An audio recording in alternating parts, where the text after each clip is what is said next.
Good morning, all of you. Today we are going to learn history of Maharashtra.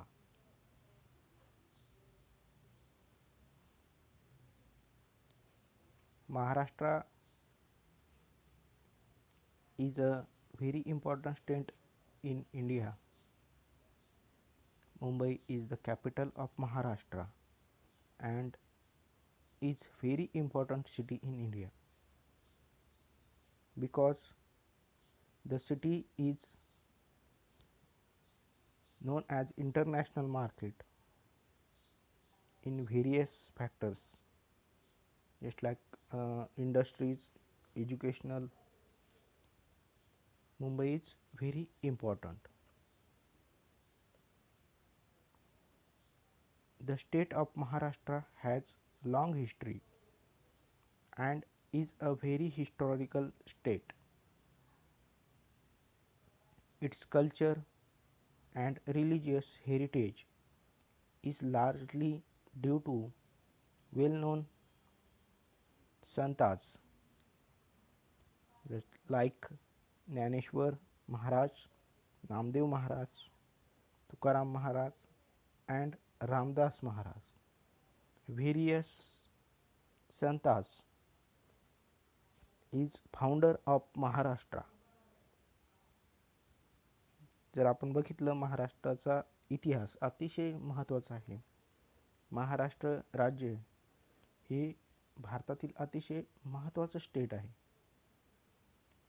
एकूण मुंबईचा जर विचार केला आपण तर एकूण महाराष्ट्राचीच नाही तर भारताची राजधानी सुद्धा आपल्याला मुंबईला म्हणता येईल कारण वेगवेगळ्या क्षेत्रामध्ये मुंबई अतिशय प्रगत शहर आपल्याला दिसून येईल.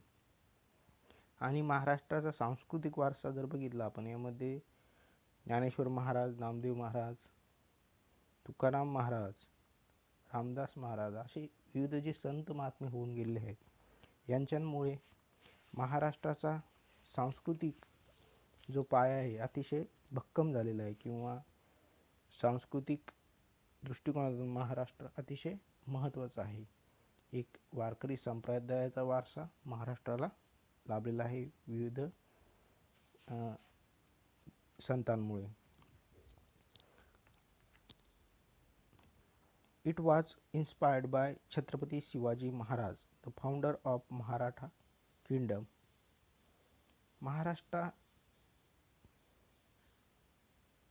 महाराष्ट्रामध्ये शिवाजी महाराजांचा काळ हा अतिशय महत्त्वाचा होता किंवा या काळामध्ये खऱ्या अर्थानं मराठा साम्राज्य स्थापन झालं आणि या साम्राज्यामध्ये विविध प्रकारच्या राजांचे त्यावेळेस राज्य होते तरीसुद्धा छत्रपती शिवाजी महाराजांनी स्वतःचे स्वराज्य स्थापन करून एक महाराष्ट्राला नवीन वळण दिलं किंवा भारतामध्ये महाराष्ट्राचं एक स्थान निर्माण करून देण्याचं खऱ्या अर्थानं काम छत्रपती शिवाजी महाराजांनी केलेलं आपल्याला दिसून येईल.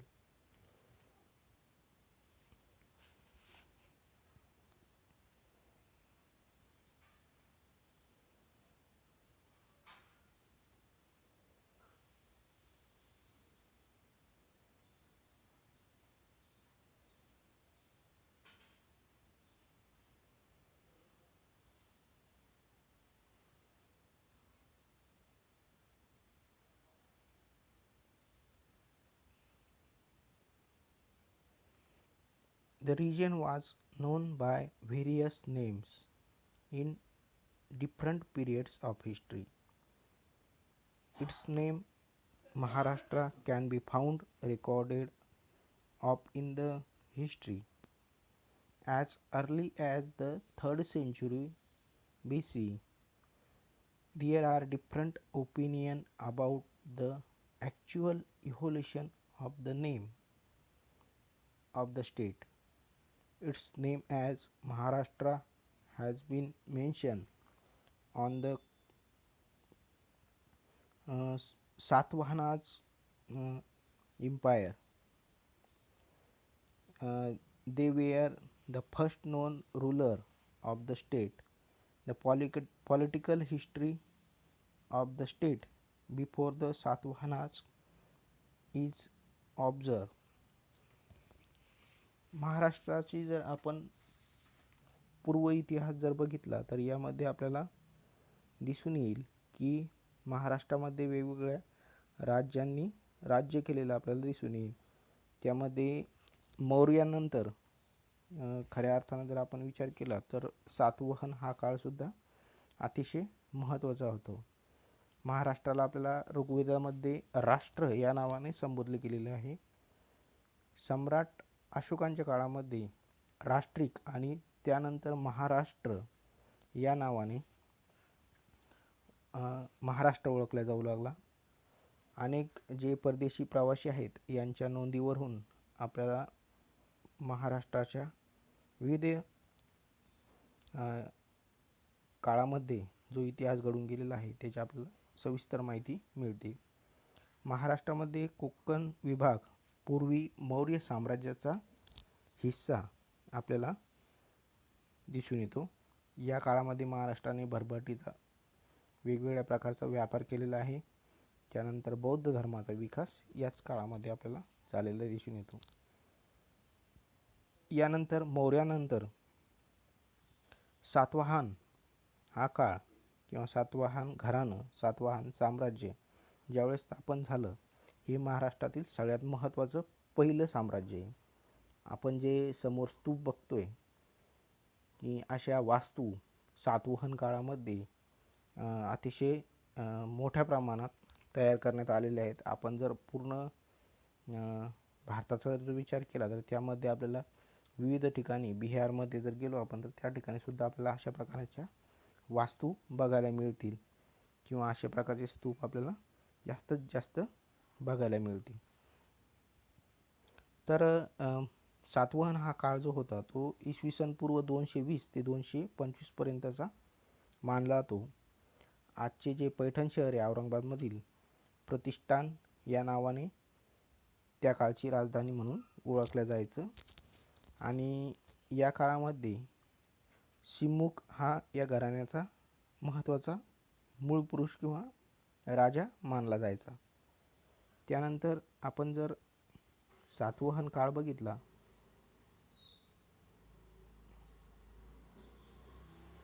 तर आपल्याला भारतामध्ये आपल्याला या नकाशामध्ये दिसून येईल की महाराष्ट्राचा जवळपास सर्वच भाग या काळामध्ये सातवाहनामध्ये महाराष्ट्र सर्वच भाग येतो. तर भारताच्या इतर भागामध्ये हे राजघराणं नव्हतं. त्यानंतर वाकाटक घराणं किंवा वाकाटकचं साम्राज्य यानंतर समोर आपल्या महाराष्ट्रावर आलेलं आपल्याला दिसून येईल. इसवी सन पूर्व 250 ते 525 वाकाटकचा काळ आपल्याला दिसून येतो. या काळामध्ये महाराष्ट्रातील विदर्भ हा जो एरिया आहे हा अतिशय जास्त प्रमाणात यांच्या वर्चस्वाखाली आपल्याला दिसून येईल. आणि या काळामध्ये महाराष्ट्राची प्रगती आपल्याला जास्तीत जास्त दिसून येईल. अजिंठा लेणी क्रमांक 16, 17, 19 या काळामध्ये तयार झालेलं आपल्याला दिसून येतील. आणि भित्तिचित्र ही कलासुद्धा याच काळामध्ये विकसित झालेली आहे. त्यामुळं वाकाटक हा सुद्धा अतिशय महत्त्वाचा आहे महाराष्ट्राच्या एकूण डेव्हलपमेंटमध्ये जर आपण बघितलं तर. त्यानंतर पुढचा जो राज्यकर्ता होता तर हा आहे कलाचुरी. वाकाटक नंतर कलाचुरी राज्य घराणं 6व्या शतकामध्ये अतिशय महत्त्वाचं होतं किंवा या साम्राज्याने किंवा यांनी आपल्या महाराष्ट्रावर राज्य केलेलं आपल्याला दिसून येईल. तर महाराष्ट्राबरोबरच गुजरातचा सुद्धा बराचसा भाग कलाचुरी साम्राज्यामध्ये आपल्याला दिसून येईल. त्यानंतर उत्तर प्रदेशमधील सुद्धा बऱ्याचशा भागामध्ये किंवा छत्तीसगडमधील काही भागामध्ये कलाचुरी साम्राज्य आपल्याला दिसून येईल. तर एकूणच जर विचार केला आपण तर महाराष्ट्राचा भाग हा याच्यामध्ये अतिशय जास्त प्रमाणात होता. त्यानंतर चालुक्य चालुक्य घराणे जर आपण बघितलं तर चालुक्यांचा काळ जयसिंग राजे या घराण्याचे संस्थापक होते आणि हा काळसुद्धा महाराष्ट्राच्या दृष्टिकोनातून अतिशय महत्त्वाचा मानला येतो. कारण या काळामध्ये हिंदू धर्माचा प्रसार किंवा हिंदू धर्म अतिशय मोठ्या प्रमाणात समोर आला किंवा हिंदू धर्माचा प्रसार करण्यात आला. आजचं जर आपण बघितलं एलोरा केव्ज जे आहेत, एलोरा केव्ज त्या काळामध्येच तयार करण्यात आलेले आहेत आणि जी जगप्रसिद्ध कैलास लेणी आहे ही सुद्धा याच काळात तयार करण्यात आलेली आपल्याला दिसून येईल. त्यानंतर नेक्स्ट आहे यादवाच. यादव काळ चालुक्यानंतर किंवा चालुक्यांचा पराभव करून यादवांनी साम्राज्य स्थापन केलेलं आपल्याला दिसून येईल. यामध्ये इसवी सन 1189 मध्ये महाराष्ट्रावर यादवांनी राज्य केलेलं आहे. यामध्ये मराठी भाषा अतिशय महत्त्वाची मानली गेली आणि मराठी भाषेला राज्यभाषेचा दर्जा याच काळामध्ये यादवांच्या काळात देण्यात आलेला आहे. महाराष्ट्राचे संत कवी ज्ञानेश्वर महाराज हे सुद्धा याच काळामध्ये यांनी कार्य केलेलं आपल्याला दिसून येईल. आणि यानंतरचा जर समोरचा आपण काळ बघितला तर आपल्याला सर्वांनाच माहिती आहे मराठा साम्राज्य.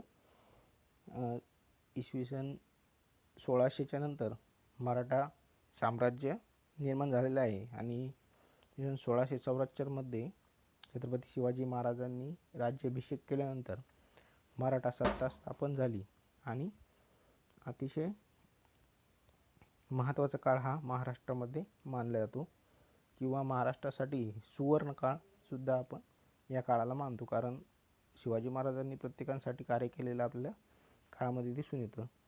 म्हणून मराठा साम्राज्य हे अतिशय महत्त्वाचं आहे आणि याचा इतिहास बघितल्याशिवाय आपण पुढेही जाऊ शकत नाही. जर आपण बघितलं तर पार साताऱ्याच्या म्हणजे कर्नाटकचं जर गोव्याचं जर भागी बघितलं आपण तिथून जर मराठा साम्राज्य आहे तर दिल्लीपर्यंत आपल्याला मराठा साम्राज्याचा विस्तार झालेला दिसून येतो. आणि यानंतर कलकत्ता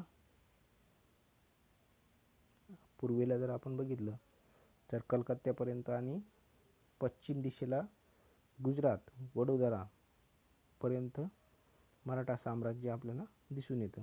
म्हणून एकूणच जर आपण महाराष्ट्राचा जर इतिहास बघितला तर महाराष्ट्र राज्य सर्वच दृष्टिकोनातून अतिशय महत्त्वाचं आहे किंवा याचा इतिहाससुद्धा अतिशय आपल्याला रंजक दिसून येतो.